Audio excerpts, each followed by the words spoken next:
Hello, welcome to this video. Thanks so much for tuning in and sharing in this now moment with myself and with one another. My intention with this video is to go into a little flow, and which is channeled information coming from my higher self, and also to share a little bit potentially in this video or a part 2 about energy work, a little hands-on show and tell for those of you who are potentially tuning in who might be activating these skills and aren't necessarily sure, A, if you're activating them, B, how to enhance them, and C, how to use them. And that is a much longer video, so today will be a very brief introduction to that. So thank you so much for tuning in. And this is made always with the highest intention of levels of love light and vibration, and of course, unity and oneness. So one of the things that I'll just start with the presentation aspect about energy work, and not necessarily the energy work itself, but what I'm seeing as a common theme in session. This has been a common theme for years, actually, but I'm finding it more and more. Years ago, when I first started doing this work, there was less about what are my gifts, and it was more about what is my mission. Now I'm starting to see that shift, and people are acknowledging that potentially part of their mission is to use their gifts. So I've been finding more and more people reaching out saying, what are my gifts? How do I know? And the questions that I posed in the beginning of this video. And the first thing I want to share in regards to finding out what your gift is, I'm going to share from my personal experience. And everything I share is from my perspective, my experience, and my journey. So having said that, what I do now, when I look back over my personality over the years, it just fits. It's kind of funny. I turned on my gifts, or my gifts came online, or I started to recognize my gifts probably not until 2010. However, when I was a child, I did have these gifts, as many of us do. Many of us have childhood imaginary friends. We have dreams that come true, which was my biggest gift back then. Not so much now, but yes, back when I was a child. We might have deja vu all the time. We might have feelings about people. We might have had visions and seen things with our imagination, and then life happens and we shut those things down. Maybe because we didn't notice them. Maybe somebody else told us to, such as our parents, not knowing. Oh, honey, that's just your imagination. Get your head out of the clouds. You should stop doing that, because they don't understand. They didn't understand. So what you don't use, you lose, or so that's been said. And while I do feel that does have some credibility to that statement, or there is some credibility to that statement, I also feel that if you've got those gifts, yes, they may be dormant, but eventually at some stage in life, something can trigger those gifts to reactivate or to awaken. And what we're seeing, or what I'm seeing at least in the collective through conversation, through session, through my own journey, is that's happening. And so my gift that I could say, so the first thing is many people want to know what their gift is. But I would venture to say that most people have multiple gifts. It isn't just one. However, I would also venture to say that some people have most people have a very strong one gift, and the other gifts might not be quite as strong. So that's a whole other video. Do I hone in on that one strong gift, or do I kind of water all of those seeds? And that's a personal choice, I feel. Depends on a lot of things. And that might be a separate video that I do, because that's probably an important subject or topic to consider. However, the first question is, well, what are my gifts, or what is my gift? And it tends, ironically, so let me go into the session. If I'm doing a session with someone, I don't necessarily know what that person's habits are. I've just met them. I don't know what their likes and dislikes are. I don't know what they have been doing their whole lives. So when I tune in and that person, that's the question that they're asking, I tune into the field and I tune into all kinds of aspects that I then interpret and share with them as far as my perspective on what those gifts are. And disclaimer on that, I don't always see what everybody's gifts are, because sometimes it's something that they are supposed to discover completely on their own for reasons that generally tend to be because that's the choice that they made, or it's a contract that they made, or an agreement that they made, because that's the path that they chose and they didn't want any outside influence. That's very few and far in between. Most of the time, I can sense through vision, sound, feeling, pictures, which is vision and sound, sometimes words, all of these different little things I will utilize to understand perhaps more to that question. So I'll give an example. When I worked with someone recently, and this is why I'm making this video, their gift was energy coming out of their hands, but not necessarily in the same way that they had been utilizing it already. So I recognized also that this person had multiple gifts, as I do in quite a few people. Again, I'm saying this because I really think it's important not to necessarily lock ourselves into a box. So for example, with this particular individual, the reason that some of the gifts hadn't necessarily come online yet was because of where they were at in their journey. If all gifts came online at the same time for this particular individual, it would potentially catapult them into a place of imbalance. So there's reasons sometimes that we've chosen this particular order of things. Also, what I recognized is this person is already an energy healer. They are already doing Reiki. And Reiki, by the way, is a really great doorway to energy work. And it might be, that's it. That person does Reiki and that's all they need to do. Because that in itself is such a powerful technology, energetically, to help other people.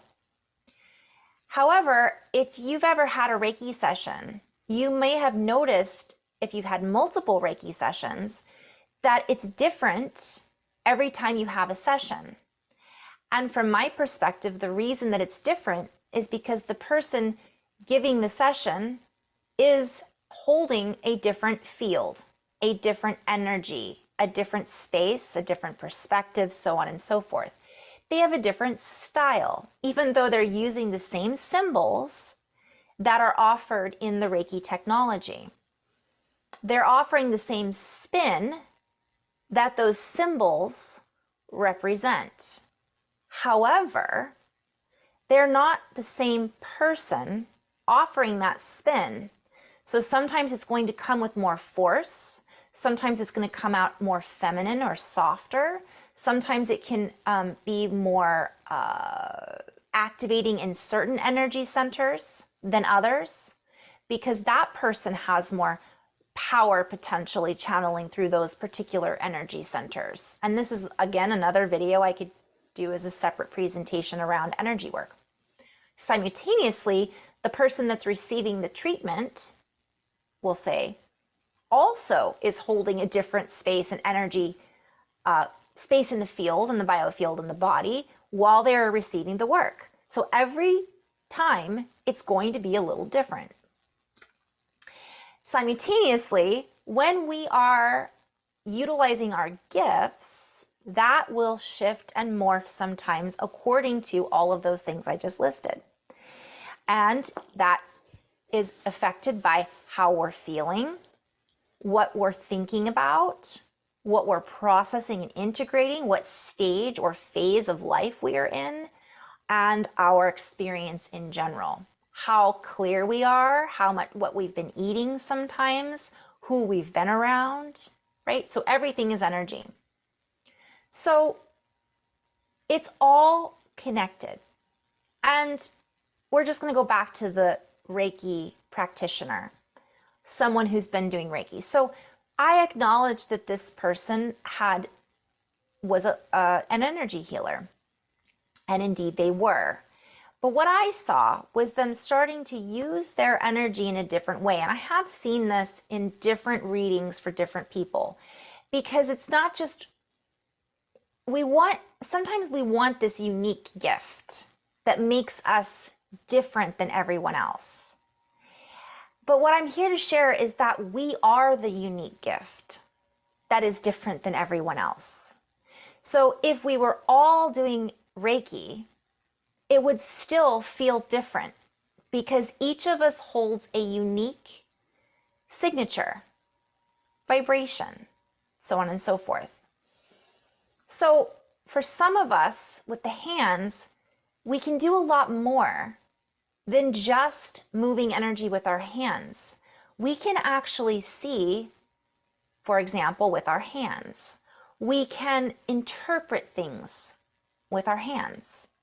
We can utilize them to pull information in and to send it out.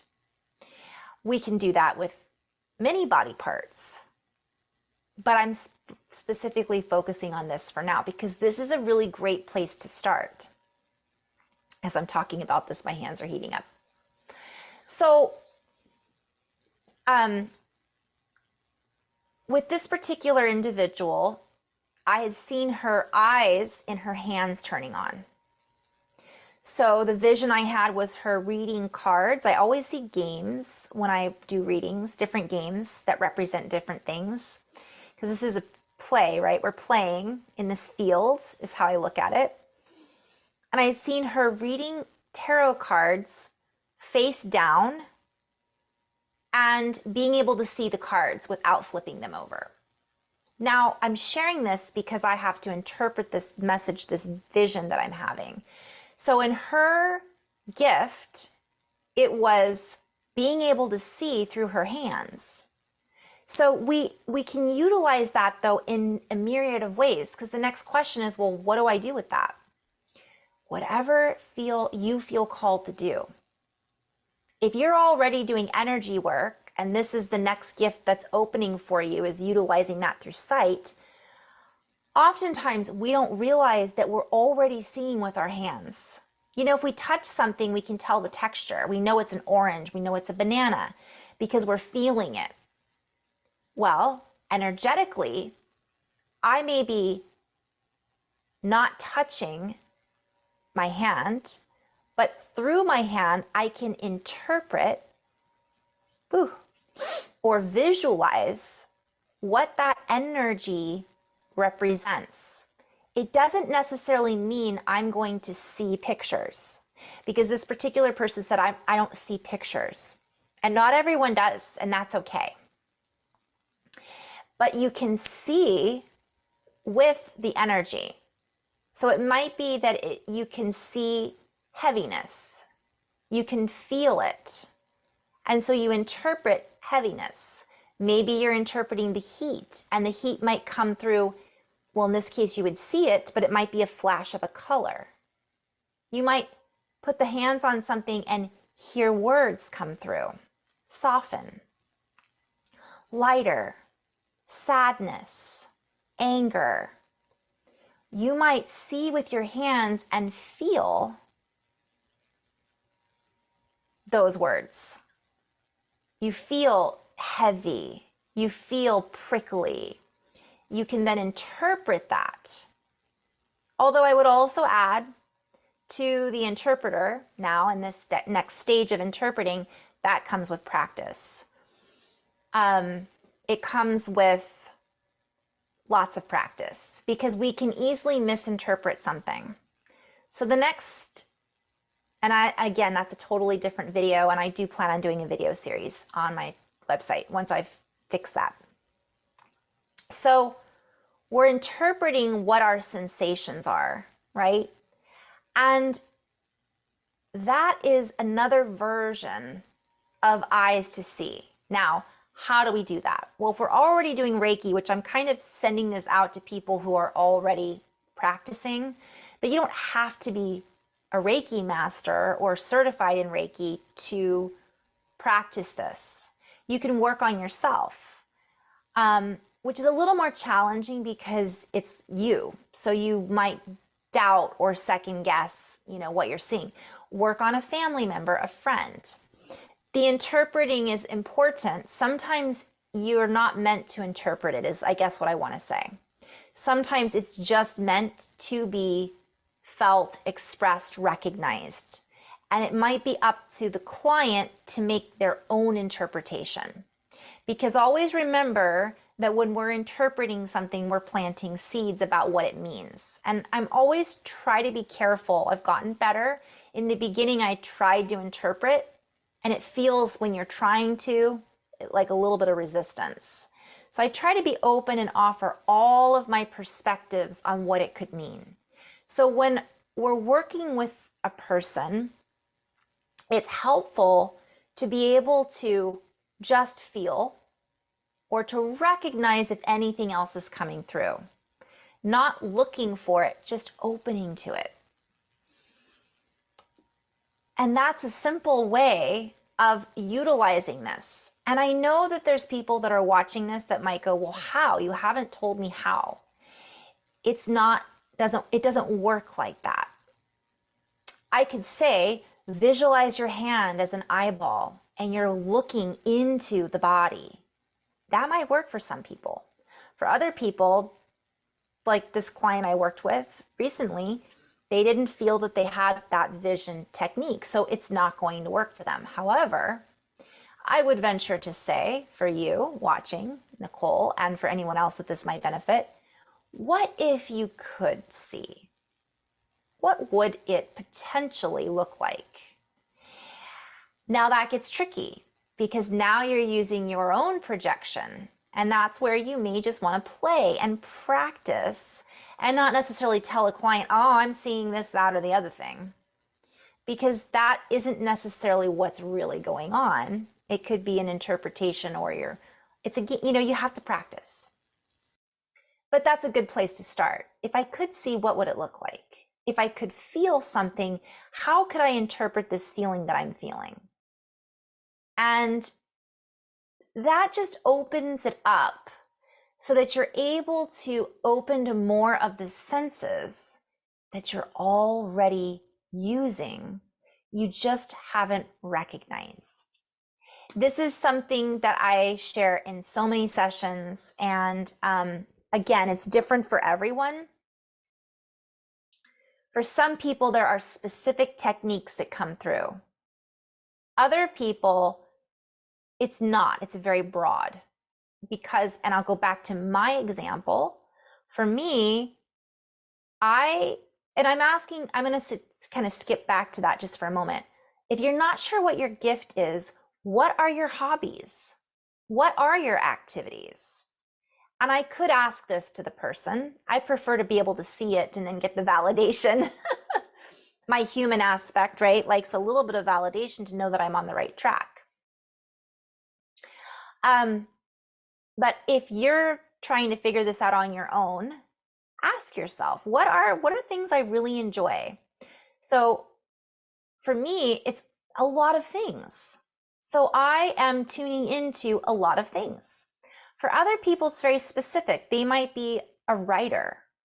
They might be very analytical and enjoy working with their hands, or not working with their hands at all. And they might just like listening. Maybe you're a musician and music really speaks to you. Well, music, that's a whole other topic, but might be auditory stimulation. It could be total feelings. Maybe you've always liked being around people and you just love feeling being in a big city and you love being around excitement. Those things are clues to tell us where our gifts are kind of buried, or what we're already using and we're just not necessarily recognizing them. I've worked with some very intuitive people. I'll do energy work on them and I can tell immediately that they are in flow. They don't know that they're in flow. I don't have to tell them because it's already working for them. And that's where else I want to go with this. A lot of us are looking for these gifts, but we're already using them. But sometimes we want more. That's a whole other video. I was one of those people, and I still am. But what I will share is that sometimes that can take us off track and we can get too scattered and pull ourselves into too many directions. So back to the hands. That's a really great place to start because you're utilizing more senses than we realize. And I'm sure that yoga has some information on this, and I'm sure there's many of you out there watching this who are much more educated than I am around what the hands are all about in the esoteric realms. But I'm just going based off of my personal experience. So playing with that, if you're a Reiki, so let me, before I forget, I get off topic again, squirrel. All of these different things are clues. So ask yourself, what are the things I'm good at? And if you tell yourself, I'm really not good at anything, start there. Because if I were in a session with someone who told me that, I would see in that field potentials that maybe they were good at that they didn't realize. But aside from a session with another person that might be able to see that or feel that, just start to really be honest with yourself, because there's always something that we're good at. We just haven't acknowledged it. Sometimes we just need, again, I think I've said this in the beginning of the video, that validation. For example, I've met some really incredible singers and I tune into their field and I know it's their voice. Like, wow, you could really sing. And they have never tried it. They love singing, or they like to in the shower or driving in the car, but it's not something that they really feel that they're good at. So I can help them, and others too can put those pieces together. A friend can help you piece that together. Hey, you've got a beautiful voice. Have you thought about singing? Doesn't mean you're going to be a professional singer, but maybe that's where your gift is, sound healing.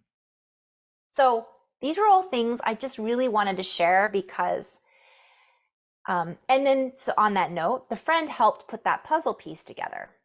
And all of a sudden something clicks and we go, I never thought about that. That's what this is all about. That's what intuitive sessions are about. That's what conscious interaction with our fellow humans is all about. We're constantly activating, triggering, all of that for each other. We just don't necessarily recognize or realize we're doing it. Which leads me into recognizing that we don't have to use those gifts to make money or to be on some type of mission. We can just be a mom. That's our gift. We love it. There's nothing wrong with just being a mother, being a good mother, having a family, making sure that life is good. And when the child falls down, the hands are used to heal. And then maybe down the road, once the kids leave the house, that becomes something that mother or father remembers that they have the ability to do, and they decide to go out into the world and use it. There's no right or wrong order to this. And just because you've got a gift doesn't mean you have to get out there and stand on stage. Some of our mission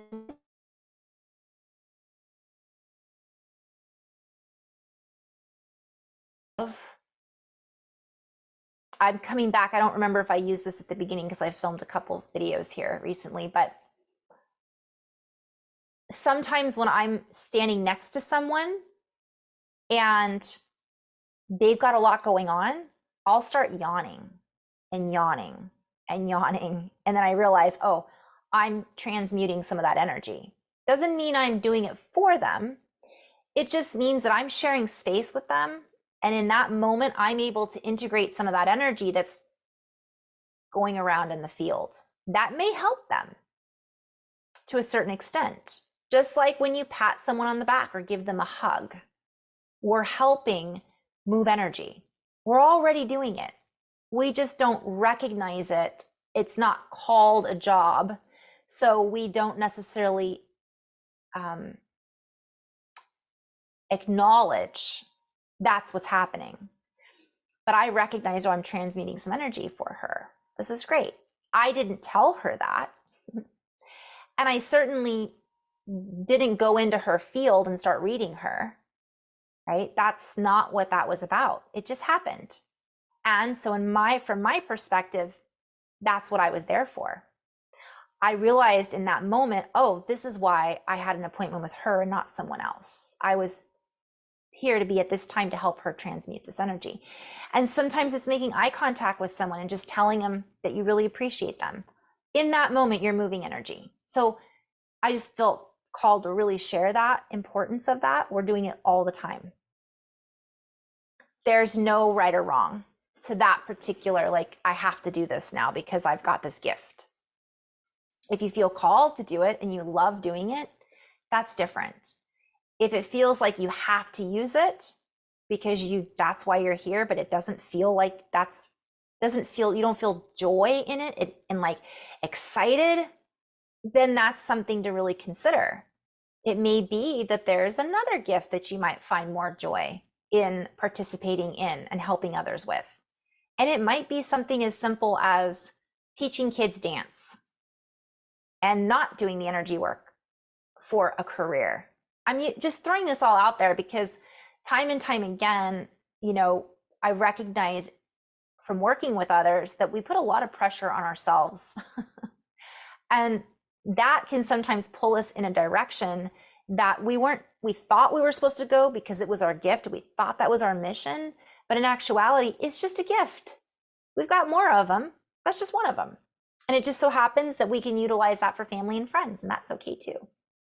So back to the hands. So when we're using our hands, we can feel all kinds of things. And what I'm just going to end on that note, because I'll do a specific workshop on what those things are. But for an easy beginner, ask yourself, what am I feeling? What does that represent? What does it look like? What does it feel like? How would I interpret what I'm feeling in association? And then you can utilize that for this person. Is this mine or is this theirs? And you'll get answers. Everybody gets them differently. And that's the key. You have to practice in order to understand and interpret what it is that you're seeing.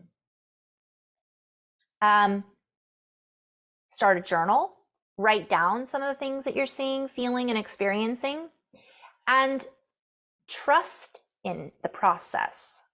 You can't trust yourself until you practice.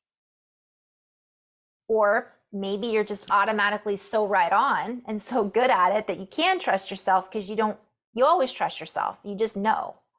That's awesome because you're 10 steps ahead of so many other people that really are not sure. And that's where I was for a long time. And I still have moments that I'm like, am I really seeing this right now? It's nice to have that validation because that further encourages us on our path.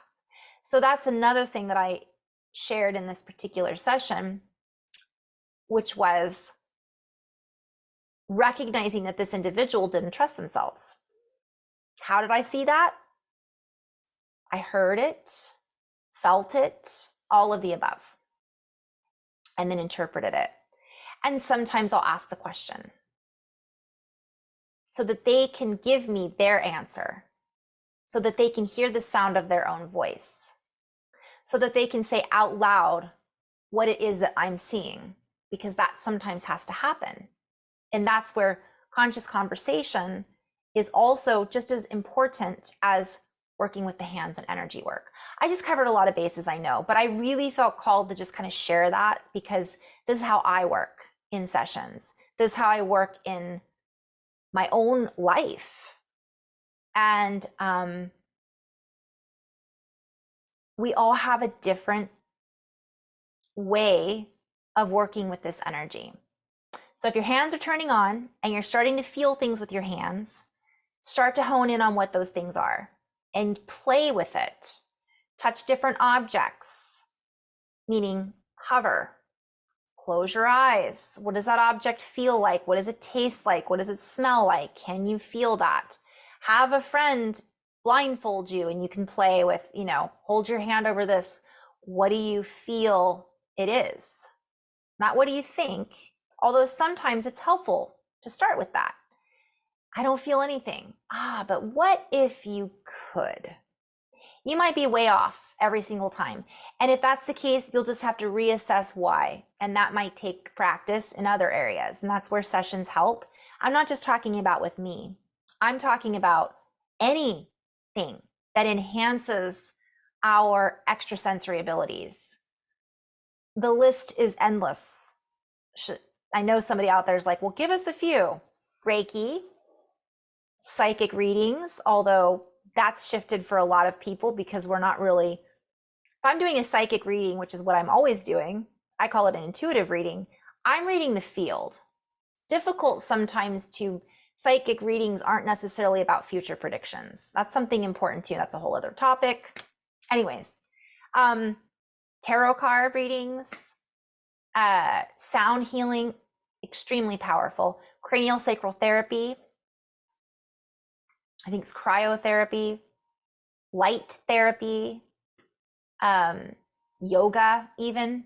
Seems simple, but the more you do it, on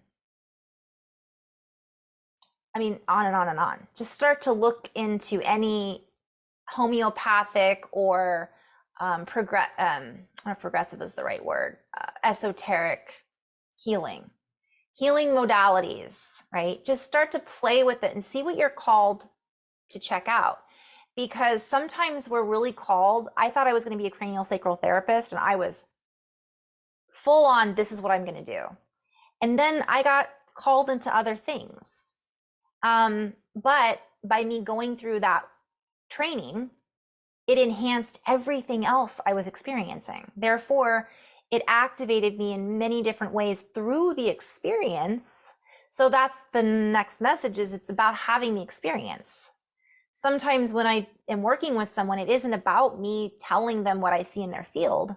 It's about having a conscious conversation in which they're activating themselves through me recognizing and seeing them. So we're really being called to see each other. And we can do that through many different ways. So when you do these different practices, whatever it might be, and you're curious about it and you have fun with it, you'll feel more called to certain subjects.